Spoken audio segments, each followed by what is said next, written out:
Hello mumeze mute nanone ni Andrew ni kuri channel ya Andrew Tech bana mwakaza neza waje kwiga ndakubwira ngo urakaza neza wahisemo wakoze amahitamo ya nyayo. Uyu munsi tugiye kwiga kuki tugiye kwiga kuri Multiple Worksheets uburyo ushaka kudiringa cyangwa gukorana na sheets zigiye zitandukanye muri Excel. Twagiye rero tudatiza cyane. Nk'urugero anga dufite sheets zigiye zitandukanye, dufite sheet 1 tukajya sheet 2 tukajya sheet 3. Ahangaha ikintu cya mbere ugomba kubanza gukora niki. Ahanga ufite sheets zigiye zitandukanye ariko nukuvuga ngo sheet imwe irimo staff expenses muri Sydney, niyo mu staff name witwa Sean Sanders. Ya kabiri ni staff expenses muri Sydney, niyo mu staff witwa uwa gatatu naho ni staff expenses ariko yitwa Carlos.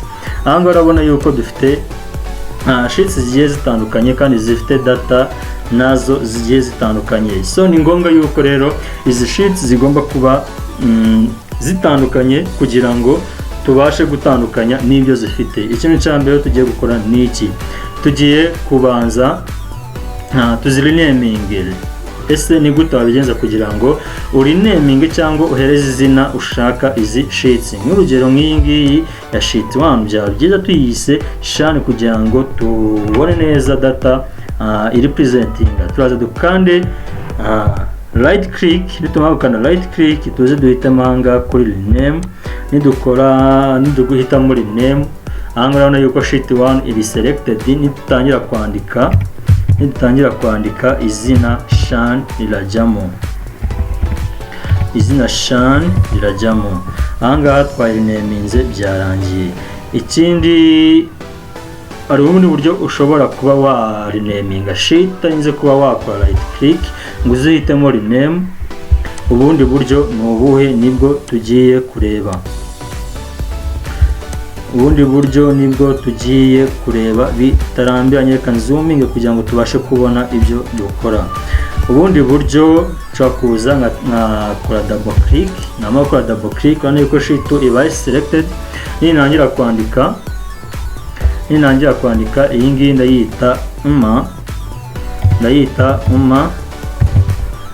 ubundi ibintu bigende neza urabona yuko nayo ndayirenaminze. Noneho iyi ngiyi ya gatatu nayo tugiye kuyirenaminga kugira ngo itandukane na ziri ebyiri zisigaye tubashe kuzitandukanya.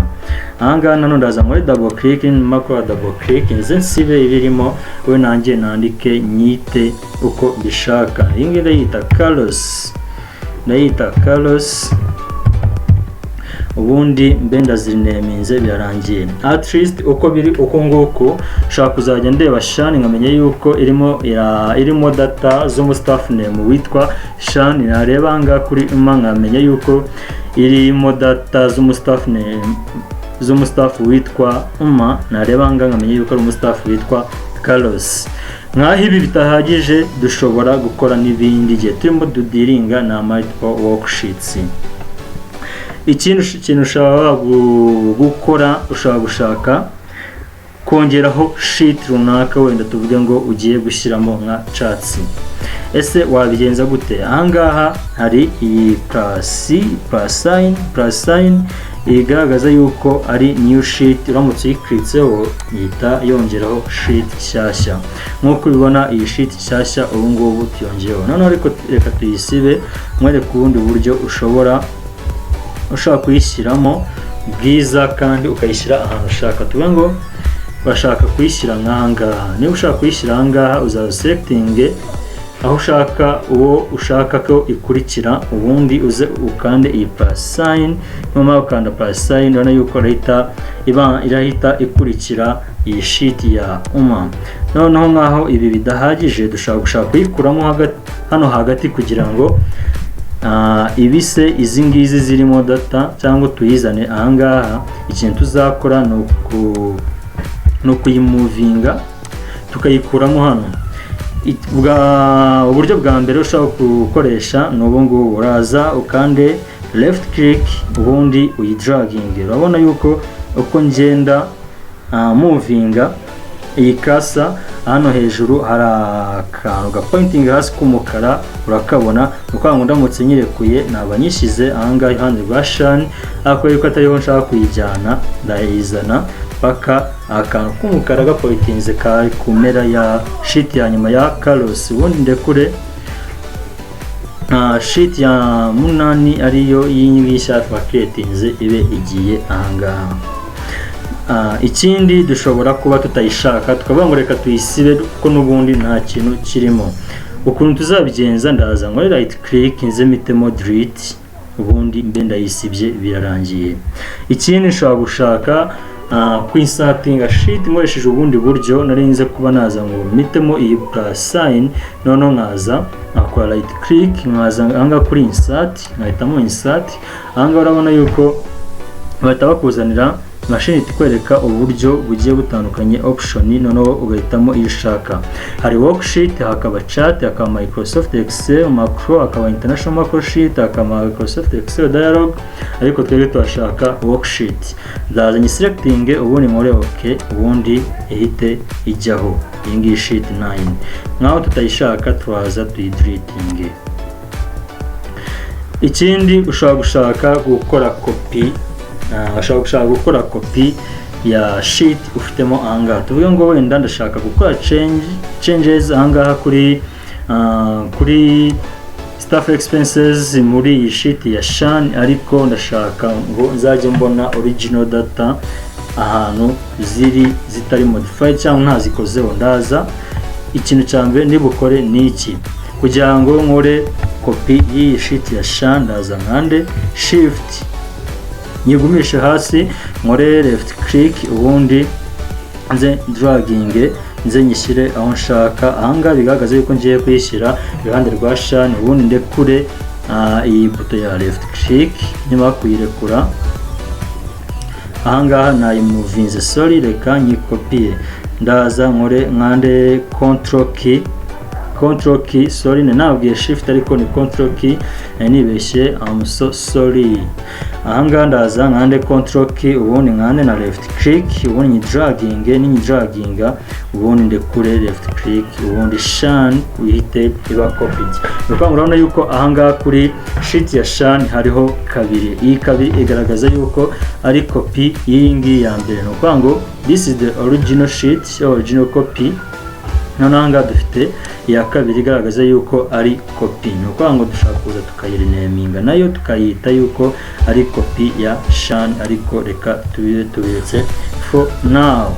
Ikindi gisigaye kirenze kiryoshye nuko biba bishoboka yuko ushobora kuba izi sheet zigiye zitandukanye wazihereza colors zigiye zitandukanye.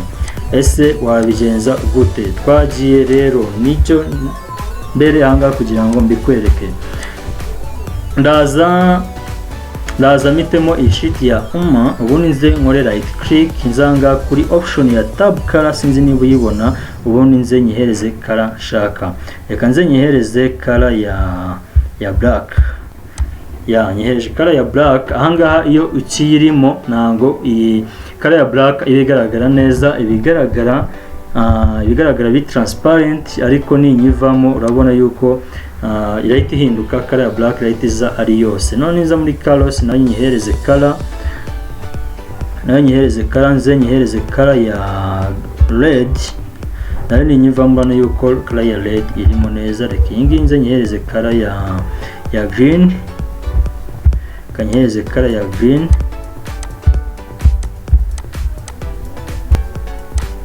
nayo ninyivamo urabona yuko iragaragara neza. So reka iyi ngiyi tuyisibe.